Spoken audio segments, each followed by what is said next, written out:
Seguimos hablando sobre cultura. En esta oportunidad hablamos con una amiga que la recibimos en el momento en que decidía llevar en sus hombros la gran responsabilidad de dirigir el ADECINE en el momento en que se lanzaba juntamente con la ley, este órgano que va a llevar adelante la distribución, el proyectos de desarrollo para que pueda invertirse en el ámbito del cine, a través evidentemente de todo un reglamento que ya está conformado de la misma institución como ADECINE.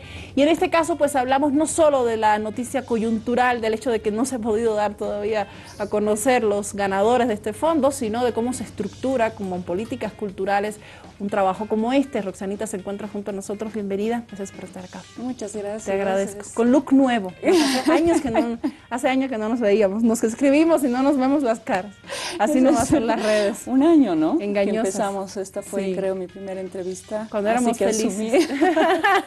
Cuando éramos felices. Cuando no había pandemia. Así es. Roxanita, vamos a empezar hablando sobre este año. El ADECINE ya cumple aniversario también, de hecho, ¿no? Está en aniversario. Cumple aniversario el día 28, ¿no? Según la ley, ADECINE surge con el acto de posesión del director o directora, y pues ha sido un año complejo. Sí. Hemos tenido que estructurar de la nada una institución, una agencia con desafíos enormes, porque la ley y la demanda del propio sector nos solicita una industria, ¿no?, cinematográfica, lo cual es bastante complejo de estructurar. La palabra industria asusta. Sí. Y en Bolivia mucho más, ¿no? Totalmente. Industria, uno dice, ¿de qué está hablando? Industria no, y de además zapatos, del cruce entre cultura y economía siempre, claro, bueno, viene generando mucho ruido hace años, pero cuando tú lo ves del otro lado y dices, claro, todo el creador, el que trabaja en cultura, tiene facturas a pagar, ahí empiezas a entender que tiene que ser algo sostenible, claro, ¿verdad? Y dar las condiciones de vida apropiadas para quienes trabajan, no solamente en el cine, me refiero a la cultura en general y a quienes son creadores, ¿no?, de estas expresiones artísticas. Claro, claro. ¿Cómo ha sido el hecho de ponerse de acuerdo con todos los que forman parte de las diferentes organizaciones que conforman, digamos, porque son varias, para un poco aglutinar las demandas de los cineastas, de los que forman parte del sector? Sí, bueno, el primer punto es que hay que entender de cómo nace ADECINE y cómo nace la ley, ¿no? Es una pelea del sector organizado, medianamente organizado en el momento de conferir la ley, porque era una necesidad, pero muy bien organizado ya para cuando nace ADECINE. Se mantienen reuniones constantes y, claro, no ha sido una tarea fácil, ¿no? En este momento tenemos 19 organizaciones, sindicatos y demás que apoyan a ADECINE y trabajan con ADECINE. Se han definido líneas de construcción colectiva, ¿no?, desde la estructura, reglamentos, normativas, especialmente para poder recoger todas estas demandas que son muy diversas, ¿me entiendes? Las demandas por ejemplo, del sector operativo, ¿no?, de camarógrafos, gaffers, claro, es distinta a los guionistas y demás. Hemos tenido estas reuniones durante todo el año, las seguimos teniendo con frecuencia y gradualmente nos hemos ido entendiendo. Entonces, ADECINE en este momento está conformada, ¿no?, por todas estas asociaciones a nivel nacional que participan, dan apoyo y están constantemente en relación con la institución. Entonces, es importante entender el origen de ADECINE, ¿no? No es un invento político ni creación del Estado, es una demanda social, es una demanda del sector cultural que le da fuerza. Claro, más allá de que la directora o directora es posicionada por el presidente del Estado, es decir, el presidente del Estado en ese momento, las propuestas surgen de estas organizaciones, no es que el presidente determina a dedo quién va a ser, sino que surge de las propuestas de las mismas organizaciones. Sí. Una de las grandes victorias del sector es justamente que se haya respetado una terna, no impuesta, suena muy duro decirlo, propuesta, no, pero es que ha sido una pelea, ¿no? Claro. Conseguir que una institución con esta responsabilidad tenga una persona elegida por el sector, además de un carácter técnico, ¿no? Porque es distinto tener gente trabajando en cultura que sepa de cultura a que el funcionario de turno, ¿no?, que nos toque. Claro. Las visiones son distintas. Entonces, para mi posesión se realizaron elecciones nacionales, ¿no?, donde yo era la cabeza de la terna, ¿no?, por voto, y el mismo sistema se utilizó para la elección de los 2 consejeros, ¿no? Para la conformación del Consejo Asesor al Cine, que ya está conformado, entonces también se eligió a nivel nacional. Este modelo de transparencia, de participación, ¿no? A nivel nacional es muy saludable porque, claro, estamos no solamente diseñando una política pública, sino somos en este momento la punta de lanza y abriendo el espacio, ¿no? A que la cultura sea llevada en serio, claro. ¿No? Porque no es un tema menor, ¿entiendes? Entonces necesitamos respuestas más activas hacia las demandas de este sector.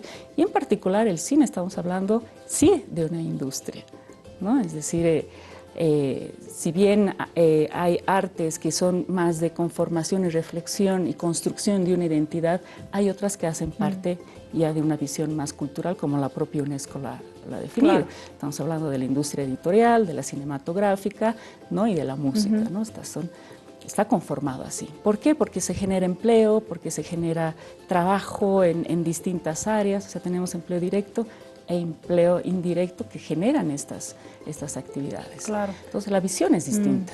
Cuando hablamos de cine hablamos no solo de una institución que se encarga de apoyar, de organizar, desarrollar proyectos para incentivar este sector cultural, sino también de digamos, repensar políticas culturales para intentar que el cine nacional esté más cerca de la gente, como es el caso de la cuota de pantalla y el hecho de que se cumple que cada 21 de marzo, como este sábado, los medios de comunicación tengan la obligatoriedad de emitir programas, digamos, películas nacionales. ¿Cómo hacer ello en un espacio donde no hay políticas culturales? Porque es una determinación, se debe hacer. De hecho, me decía el comunicador de cine con quién tengo que coordinar para saber qué película va a poner a Viallal el fin de semana, sí. Cuántas van a poner.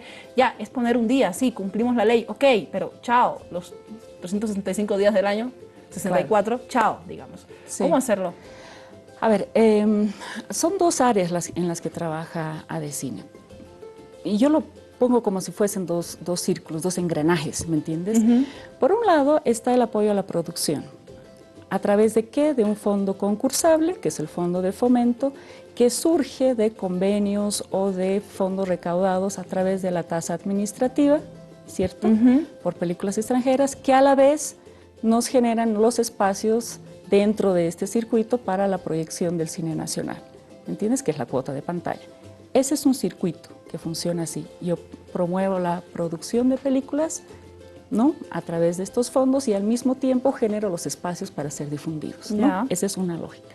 La otra lógica es la complementaria a esta, que es la formación de público, ¿no? El desarrollo de programas, proyectos, planes, políticas que te den cuerpo a todo esto. Hay que pensar en el cine como si fuese un ecosistema, ¿me entiendes? No es solamente producir, hay que generar también el público para asistir. Claro. Entonces se han empezado a diseñar proyectos alternativos. Uno de estos ha sido primero identificar dónde están las carencias, ¿no? O sea, tener numéricamente datos estadísticos que nos permitan conocer efectivamente cuánta gente asiste al cine, ¿no? Cuál es el potencial, analizar el modelo de negocio, dónde fallamos en el momento de concebir al cine, cuál es la imagen del cine nacional ante el público, porque finalmente estamos hablando de un producto, ¿no? Entonces, ¿por qué la gente va o por qué no va? ¿Cuáles son las tendencias de consumo? Hemos hecho todos estos análisis, especialmente los estadísticos, para poder diseñar estrategias de cómo llegar. Entonces, una de ellas es que lamentablemente no va a ser posible inaugurarlo, pero ya deberíamos inaugurar nuestra primera sala alternativa en la ciudad de Tarija. Estaba prevista para el 15 de abril, pero claro, con todo esto no sabemos si llegaremos, ojalá que sí. Pero, ¿qué es? Son salas alternativas, ¿para qué? Para que podamos exhibir y trabajar el cine nacional, ¿no? ¿A través de quiénes? De distintas áreas. Trabajo con los profesores, ¿no? Primero hay que crear la cultura del consumo, ¿cierto? Entonces ellos tienen que aprender a apreciar el cine, tienen que poder transmitir ese mensaje a los alumnos que son los futuros consumidores. Pero uno de los problemas es el tema de la no existencia de espacio o del poco tiempo que se les dan a los productos nacionales en las salas cinematográficas. Exactamente. lamentablemente no estamos en condiciones para competir con Avengers o no producciones gigantescas que además tienen otro perfil. Claro, son hijos de otro proceso son también. hijos de otro proceso, como tú dices. Entonces lo que tenemos que hacer es, está muy bien llegar a la sala comercial, pero es fundamental llegar a otros tipos de públicos, porque no todas las películas están hechas para una sala comercial, ¿me entiendes? Hay películas que son películas de autor, por ejemplo, valiosísimas, que necesitas otro tipo de tratamiento, ¿no? Generar otro tipo de públicos. Claro. Entonces hay que analizar de esa manera, por eso te digo la idea de la integralidad, ¿no? O sea, no nos enfoquemos solamente en una línea. Hay que buscar alternativas y también hay que trabajar en el propio hecho de la producción, ¿no? O sea, de la construcción de la obra en sí. ¿A qué me refiero? En que es en el momento del desarrollo de un proyecto en que tú decides cuál va a ser la ruta, ¿no? de esta obra cinematográfica. ¿Vas a hacer un trabajo que va a circular por festivales o estás yendo a pantalla? ¿Me entiendes? Entonces, la concepción del modelo de negocio es fundamental en el inicio. ¿Para qué? Para que tú tengas las estrategias administrativas y financieras y de recaudación de fondos, ¿me entiendes? Que permitan que tu producto, uno, cumpla todo el ciclo, ¿no? Y que además, si no te da utilidades, por lo menos se pague en sí mismo, o sea, sea sostenible. Claro. Y ahí viene la idea de industria. Cuando hablamos de industria, hablamos de algo sostenible, ¿me entiendes? Además que legal, ¿no? Sostenible y legal. Entonces, es esa la visión en la que estamos, como te digo, trabajando. ¿Cuánta importancia tiene el hecho de que todas estas políticas que ya están establecidas y además vienen de manos de una ley puedan ser cumplidas independientemente del proceso, momento, suceso o estado político que tenga el país? ¿Cómo está, digamos, funcionando la posibilidad de coordinación cordial entre espacios? Te estás poniendo difícil. No, está funcionando, tú me vas a decir, está funcionando bien, pero hemos tenido ciertos traspiés en el momento en que no se ha podido dar a conocer, que es la pregunta del millón. No te puedo traer, si no te pregunto, Roxy, ¿cuándo se van a dar a conocer a los ganadores? Porque me van a decir, ¿y por qué no le ha preguntado si es lo que estamos esperando escuchar? Y tú me vas a responder de la manera más cordial y profesional posible. O sea, no puedo matar a nadie. No, ¿no? Prohibido linchar. Vale, bueno. A ver, una de nuestras tareas y funciones era generar este fondo, ¿no? El principio del fondo está ligado inicialmente a la idea de la tasa, pero porque no ha salido todavía el reglamento, el cobro de la tasa no se puede Sí, de eso vamos a hablar después, qué pasa con el reglamento. Sin embargo, también tenemos otras opciones en la ley, ¿no? Una de ellas son acuerdos de financiamiento. Entonces, en octubre del año pasado, en realidad en septiembre se presentó al MPD, al programa de intervenciones, el proyecto, ¿no? Para el financiamiento del fondo, la creación del fondo. Sí. ¿Por qué? Porque mi ley, la 1134, me permite, y la ley de ellos también, la 1099, también dice que entidades del Estado pueden solicitar fondos. ¿Ya? O sea, hicimos esto, el acuerdo se firmó en octubre y la presentación del fondo, el inicio del fondo estaba prevista para el 12 de noviembre. No necesito ni contar lo que ha pasado en esa fecha, entonces tuvo que postergarse hasta diciembre, cuando estaban ya las nuevas autoridades, y se realizaron varias reuniones, tanto con el Ministerio de Planificación cuanto con Culturas. De hecho, la primera con Culturas fue el 19 de noviembre, donde ya se trataron estos temas que estaban pendientes, ¿no? de avance. A partir de ahí se realizó bueno, como te digo, varias reuniones, pero se realizó la primera reunión del Consejo. ¿Ya? Y en el Consejo también se presentó estos temas que estaban atrasados y se autoriza el lanzamiento del fondo, que lo hacemos el 8 de enero. Hemos cumplido con todo lo que estaba en cronograma dentro del proyecto presentado y con el apoyo legal, ¿no? La base jurídica que tenemos del acuerdo que ya se había firmado previamente y estaba ya en economía, de hecho ya estaba para traspaso. Ahora, ¿qué sucede? En ese intermedio, las nuevas autoridades hacen cambios en el formato de transferencia. Es decir, antes ADECINE solicitaba al Ministerio de Planificación, ¿no? Y la transferencia era directa, y ADECINE a sus beneficiarios. Cambia el formato. Ahora ADECINE solicita a Culturas pide ¿no? al MPD, el MPD transfiere y recién nosotros transferimos. Claro, a través del ministerio como ente ¿no? rector del sector. Perfecto. Ese es el paso que nos está faltando. Claro. ¿Me entiendes? Entonces, nosotros tenemos tuición del Ministerio de Culturas y no puedo, a pesar de haber cumplido todos los pasos de selección, que es mi función, no puedo hacer este lanzamiento en cuanto ese paso no esté completado. Claro, no puede haber ganadores si no hay fondo.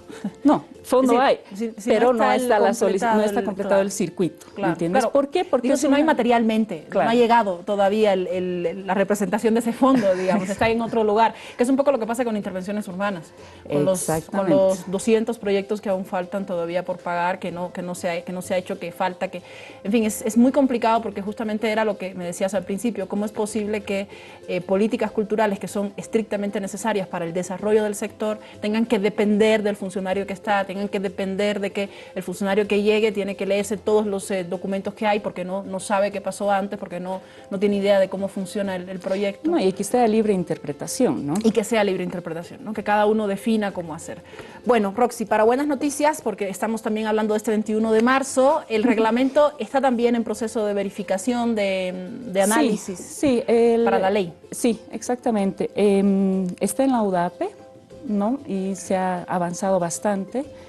Se han definido muchas áreas, estamos trabajando sobre un reglamento parcial porque la ley tiene algunos problemas de redacción, ¿no? Esto lo sabíamos desde siempre y siempre el sector ha dicho, ¿no? Claro, desde que nació tienen unos problemas de redacción. Claro, en esta unidad técnica ya la sugerencia técnica es que hay que ir salvando, ¿no? Y corrigiendo estos no vacíos en sí, sino temas de redacción propiamente, terminología legal y demás cosas. Está en buen paso, ojalá, bueno, ahora con todo este tema ha dejado todo es un poco secundario, pero está en buen paso. Sin embargo, ADECINE tiene la potestad de poder elaborar reglamentos propios y políticas y programas específicos, ¿no? Entonces, para no estar esperando que todo esto suceda, es que hemos ido trabajando en distintas acciones, ¿me entiendes? Te comento una, por ejemplo. Nosotros tenemos un número de ganadores del fondo, ¿no? Pero tenemos un gran porcentaje de proyectos, muy buenos proyectos que nos interesa sigan adelante. Pero hay que reformular o hay que mejorar y demás. Entonces, con todo ese cuerpo de proyectos que no han entrado como ganadores, ¿no? Van a tener talleres especializados para ir mejorando, ¿me entiendes? Porque no hay mala idea. Es una forma de... está mal planteada, ¿me entiendes? O hay que... Entonces, especialmente en el tema de guión y elaboración de la carpeta, que te digo es el inicio, ¿no? Entonces, una de las buenas noticias es justamente eso, ¿no?